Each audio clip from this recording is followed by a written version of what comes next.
बिस्मिल्लाहिर्रहमानिर्रहीम अस्सलाम वालेकुम रहमतुल्लाहि व बरकातुहू।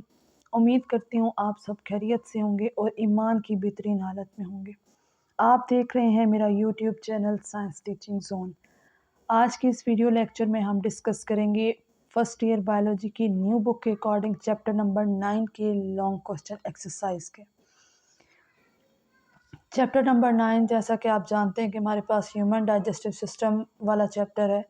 इसमें हमारे पास जो सबसे पहला लॉन्ग क्वेश्चन एक्सरसाइज में मेंशन किया गया है वो ये है कि explain the complete process of digestion starting from ingestion in the mouth to egestion in the large intestine, include the role of mechanical and chemical digestion at each stage.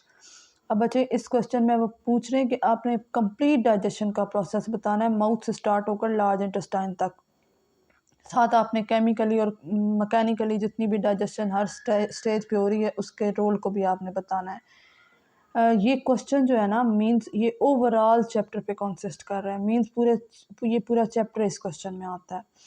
लेकिन definitely अगर आपके पास ऐसा क्वेश्चन आता है तो आप पूरा chapter तो नहीं लिख सकते। आपने उसमें से मेन बातें जो इम्पोर्टेंट हैं जो लिखनी ऐसी ज़रूरी है कि उनसे बाकी तमाम का कॉन्सेप्ट भी क्लियर हो जाएगा।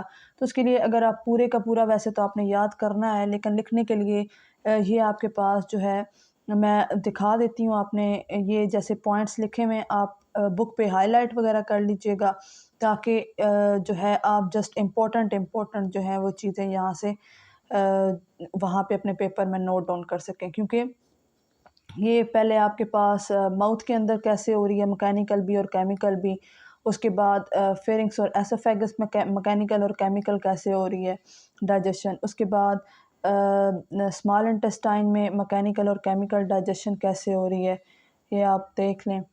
और उसके बाद बच्चे लार्ज इंटेस्टाइन आ जाती है। लार्ज इंटेस्टाइन में आपके पास जो है वो इजेशन होती है, मीन्स जो वेस्ट होता है डाइजेशन के बाद वो बॉडी से एक्सक्रीट किया जाता है। यहाँ पे एज सच तो कोई मैकेनिकल या केमिकल डाइजेशन नहीं होती। इसमें क्या होता है एब्जॉर्प्शन वाटर की आलमोस्ट हो चुकी होती है, तो बाकी इसने वेस्ट को रिमूव करना होता है।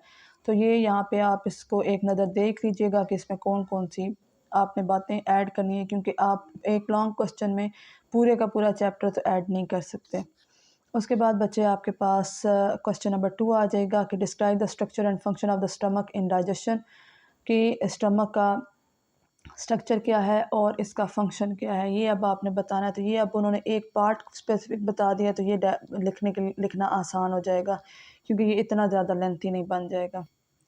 ये आपके पास बच्चे सबसे पहले आप बताएंगे स्टमक शेप कैसी होती है, इसकी लोकेशन क्या है, स्टमक के पोर्शन कितने हैं, फिर मैकेनिकल डाइजेशन ऑफ फूड आप डिस्कस करेंगे, और फिर आपके पास केमिकल डाइजेशन ऑफ फूड आ जाएगा जिसमें आप बताएंगे कि एसिड कौन सा है, एंजाइम कौन सा रिलीज़ हो रहा है। तो ये आपके पास आएगा। यहाँ तक आपकी बुक में लिखा हुआ है। ये दो पायरोसिस और हार्ट बन है, ये 7 ब्लॉक में ऐड हुआ हुआ है। ठीक हो गया। इसके बाद बच्चे आपके पास क्वेश्चन आ जाता है compare and contrast the role of small intestine and large intestine in digestion. मतलब वो कह रहे हैं कि दोनों का कंपैरिजन आपने करना है। तो ये भी मतलब लार्ज इंटेस्टाइन और स्मॉल इंटेस्टाइन बड़ा ही लेंथी सा टॉपिक बन जाता है। तो इसके लिए सबसे पहले आपने बताना है स्मॉल इंटेस्टाइन का काम क्या होता है। ये सबसे पहले उसका फर्स्ट पार्ट ड्यूडेनम आ गया, उसके अंदर पैनक्रियाटिक जूस को डिस्कस करना है आपने, पेरियाटिक एंजाइम्स को डिस्कस करना है, देन लिवर जो बाइल सेक्रेट करता है उसकी डिस्कशन करेंगे आप। फिर उसके नेक्स्ट स्मॉल इंटेस्टाइन के पार्ट जियोजिनम और इलियम को डिस्कस करेंगे। फिर यहाँ पे आपने विलाई और माइक्रो विलाई वाली सारी बात बता देनी है, और फिर आपने रोल ऑफ लार्ज इंटेस्टाइन जिसमें कॉलन और रेक्टम ऐड हो जाएगा, यहाँ तक इसको आप क्या करेंगे एक्सप्लेन करेंगे। उसके बाद आपके पास है कि explain the absorption of food from the small intestine. अब ये जो आप ऊपर क्वेश्चन कर चुके हैं ना, ये क्योंकि फर्स्ट वाला क्वेश्चन तो ऐसा था कि जिसमें आपका पूरा का पूरा चैप्टर इंक्लूड हो रहा था, तो ये भी मेन सेम है एब्जॉर्प्शन। आपने जस्ट स्मॉल इंटेस्टाइन में जो फूड एब्जॉर्ब होती है उसका रोल बताना है। तो आपके पास जो स्मॉल इंटेस्टाइन है एब्जॉर्प्शन की आपने बात करनी है जस्ट, ठीक है। एब्जॉर्प्शन ऑफ फूड कैसे होती है स्मॉल इंटेस्टाइन में, इसके लिए आप क्या करेंगे, विलाई वाला जो टॉपिक है ना, उससे आप स्टार्ट करेंगे। ऊपर आपने स्ट्रक्चर और पीरियाडिक जूस बाइल इस वगैरह को डिस्कस नहीं करना।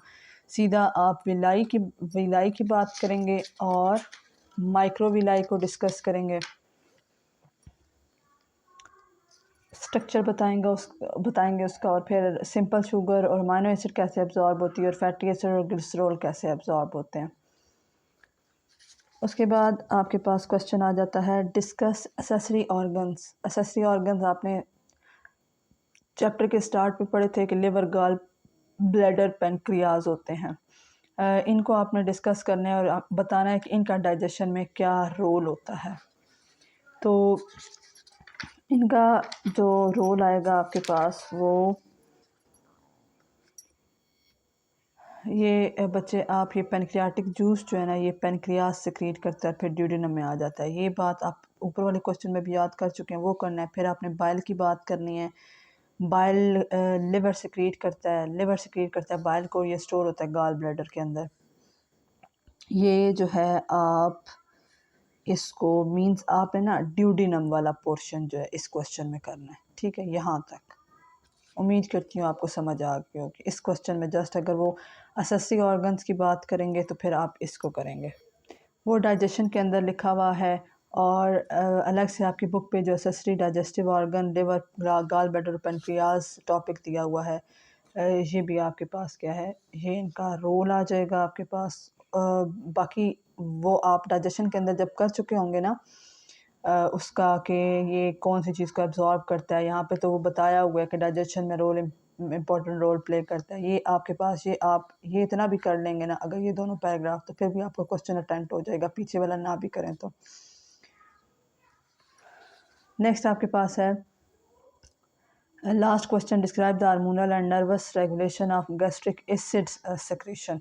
कि आपने डिस्कस करना है कि गैस्ट्रिक एसिड सेक्रेट होता है, और जो हार्मोनल और नर्वस मतलब गैस्ट्रिक एसिड को सेक्रेट करने के लिए हार्मोन्स और नर्वस सिस्टम इसको रेगुलेट करने में इन्वॉल्व होता है। इस बात का हमने डिस्कस करना है।